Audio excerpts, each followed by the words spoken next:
Good morning students. कल हम पढ़ रहे थे पद्य खंड आरोह में कबीर के पद में व्याख्या और उसके आधार पर प्रश्नों के उत्तर। हमने पढ़ा पद क्रमांक 1।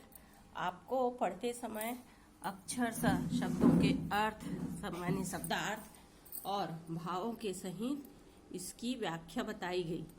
ये आप अपने नोटबुक में, अपनी कॉपी में जो लिखे हैं, पढ़ते समय रिवीजन का अर्थ है कि आप पढ़कर उसको पूर्णतया स्पष्ट कंठस्थ कर रहे हैं।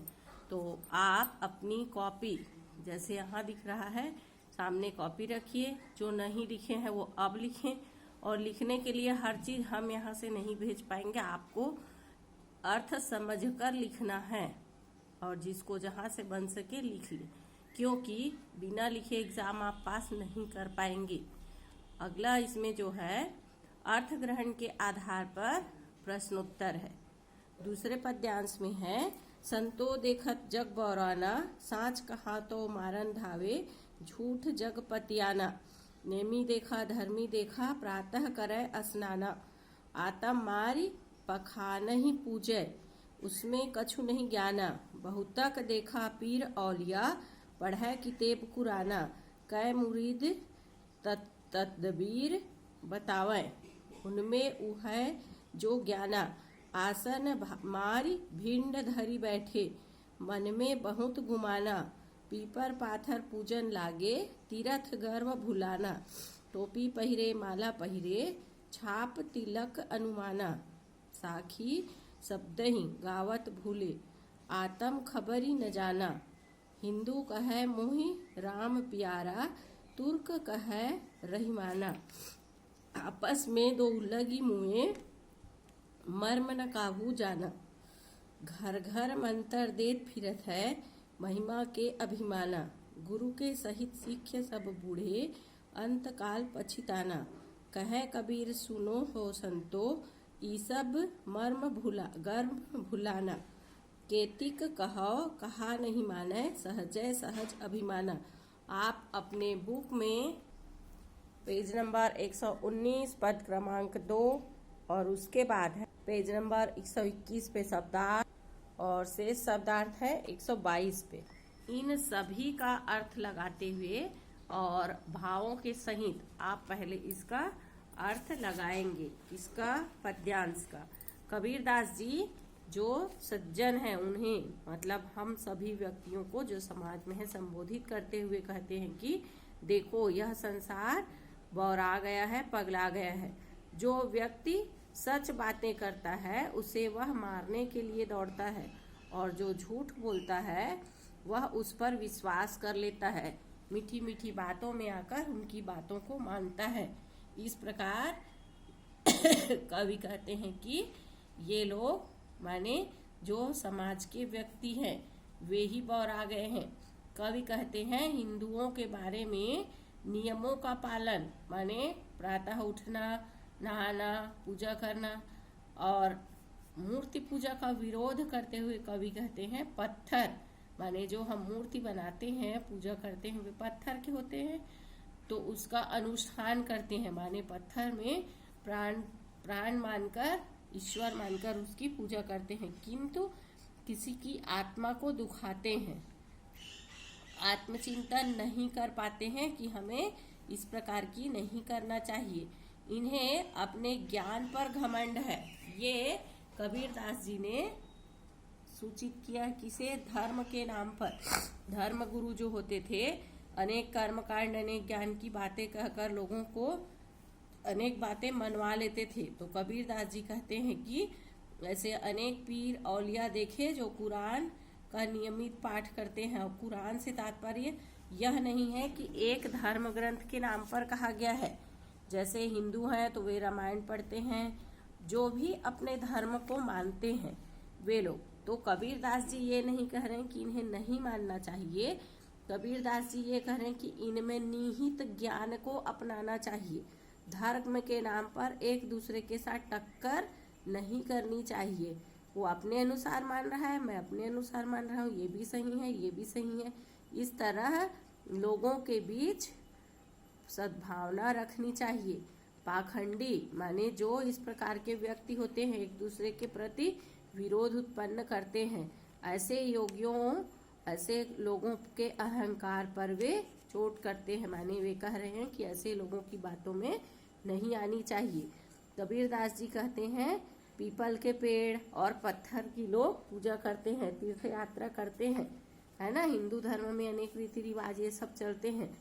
टोपी पहनते हैं, माला धारण करते हैं, माथे पर तिलक लगाते हैं, और वे ये भूल जाते हैं कि आत्मा का रहस्य क्या है। माने जीवन में जो नहीं भी माला टोपी पहनेगा या लगाएगा वे भी इस संसार के ही जीव है, इसलिए हमें सांसारिक जीवन पर घमंड नहीं करना चाहिए। हिंदू कहते हैं उन्हें ईश्वर राम प्यारा है, और मुस्लिम कहते हैं अल्लाह। तो कुल मिलाकर कबीरदास जी सामाजिक विरोध को हटाना चाहते हैं। सब सही है और सभी की मान्यता सही है, यह बोलकर कबीरदास जी यह चाहते हैं कि जो समाज में पाखंडी गुरु घर घर जाकर लोगों के आपस में बैर फैलाते हैं, ऐसे गुरु शिष्य सब अज्ञान में डूबे हुए हैं, अंतकाल में उन्हें पछताना पड़ेगा। कबीरदास जी कहते हैं सहज साधना से ईश्वर मिल सकता है। कौन से? कि सच्चाई में रहें, आत्मा को स्वीकार करें, और संत जन स्वाभाविक प्रेम में लीन होकर उन्हें प्राप्त करते हैं। इसलिए ईश्वर के नाम पर अनेक धार्मिक कर्मकांड आदि नहीं होने चाहिए। ये है आपका अर्थ। अब इसके आधार पर प्रश्न है, कबीर ने धार्मिक आडंबरों पर करारा प्रहार किया है। आपने जो प्रश्न उत्तर लिखा इसमें जो एनसीईआरटी आपके बुक में क्वेश्चन आंसर है उसका लिखे। अभी आपको बताया जा रहा है अर्थ ग्रहण के आधार पर प्रश्नों के उत्तर। माने जो आपने अर्थ पढ़ा अभी, कबीर ने धार्मिक आडंबरों पर क्या प्रहार किया है, क्या क्या कहा है कबीरदास जी ने, किन किन धार्मिक आडंबरों पर कटाक्ष किया है। कवि ने हिंदू और मुसलमान के आपसी जो बैर भाव है, टकराव है, इनको दूर करने के लिए कहा है। दोनों धर्म के लोगों के आडंबरों का विरोध किया है। मूर्ति पूजा और धर्म के नाम पर कर्मकांड का विरोध किया है। उनके अनुसार मानव धर्म ही एक धर्म है। और प्रश्न है, धर्मावलंबी माने धर्म को मानने वाले। हिंदू अपने धर्म को मानते हैं, मुस्लिम अपने, ये कहलाते हैं धर्मावलंबी। अपने धर्म से कैसे कैसे आडंबर करते हैं। जो मुस्लिम है वो अपने अनुसार मानते हैं, और हिंदू है माला टोपी धारण करते हैं, पेड़ की पत्थर की पूजा करते हैं। इस प्रकार अलग अलग रूप से वे ईश्वर को मानते हैं और अपने अपने धर्म को स्वीकार करते हैं। गुरु और शिष्य को अंत काल में क्यों पछताना पड़ेगा? क्यों पछताना पड़ेगा? गुरु का कार्य है वास्तविक शिक्षा देना, जीवन में सही राह पर चलने की शिक्षा देना, मोक्ष की प्राप्ति तक पहुंचाना। किंतु जो गुरु और शिष्य मानव सेवा के धर्म को नहीं मानते और धर्म के नाम पर लोगों को आपस में लड़वाते हैं, माने आपस में टकराव जो करते हैं, वे अंत में पछताएंगे। कबीरदास जी कवि ये कहते हैं कि लोग उन्हें मारने क्यों दौड़ते हैं। किन्हें मारने दौड़ते हैं? जो सच बोलते हैं। तो लोग, कबीरदास जी कहते हैं कि जो सच बोलते हैं उन्हें लोग पागल समझते हैं और उन्हें मारने दौड़ते हैं। और जो पीर औलिया माने जो धर्म के नाम पर, किसी कर्म कांड के नाम पर लोगों को लुभाते हैं, उनके पीछे लोग भागते हैं। हिंदू और मुसलमान के बीच की लड़ाई के क्या कारण है? कि ईश्वर के नाम पर जो धार्मिक गुरु हैं वे आपस में इन्हें टकराव में लाते हैं। धार्मिक वैमनस्यता बढ़ाते हैं कि हमारे धर्म में, यदि दोनों यह मानकर चलें कि हमारा भी धर्म में जो कुछ भी सही है, आपके भी धर्म में आप अपने अनुसार मान रहे हैं, हम अपने अनुसार, तो कोई टकराव नहीं होगा। किंतु आपस में इन दोनों की जो टकराव होती है, परमात्मा के रहस्य को न जानकर, ये सामाजिक तथ्य को सामने लाकर मुद्दा बनाकर जो लड़ते हैं, यही इनके आपसी टकराव का कारण है। और इस पे प्रश्न उत्तर है, कबीर की दृष्टि में ईश्वर एक है।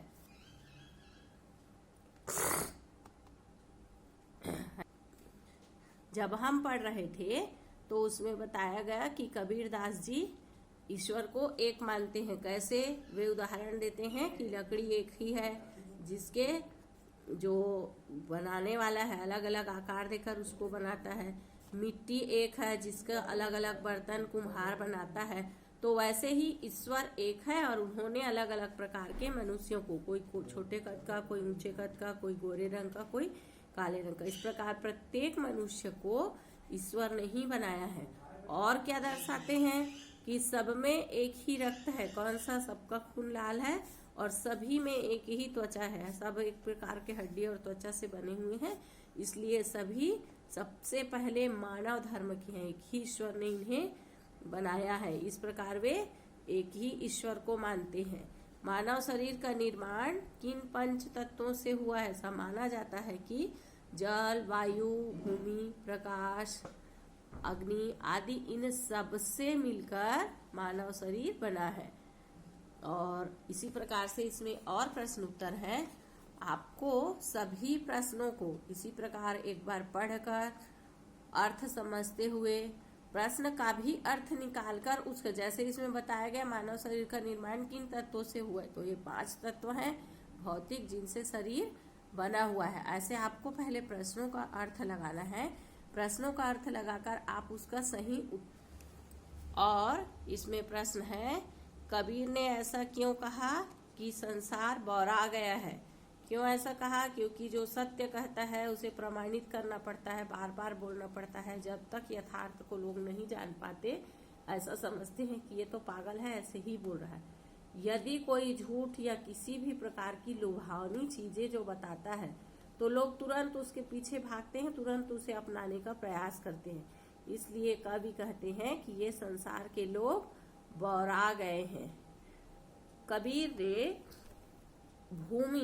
मूर्ति पूजा धर्म के पालन करने वाले लोगों के लिए क्या कहा है, क्या संकेत किया है कि जो धर्म के नाम पर आडंबर करते हैं, टोपी पहनते हैं, मूर्ति पूजा करते हैं, वे आत्मा की और ईश्वर की सच्चाई को स्वीकार करें, तभी ईश्वर की प्राप्ति होगी, न कि तीर्थ यात्रा से या धार्मिक आडंबरों से। और इसमें प्रश्न है, अज्ञानी गुरुओं की शरण में जाने वाले शिष्यों की क्या गति होती है? गुरु कह रहे हैं ये मानकर उनके पीछे चल पड़ते हैं। तो कबीरदास जी का कहना है इस प्रकार के जो अधूरे ज्ञान अज्ञानी लोग हैं उनके पीछे भागने वाले पछताते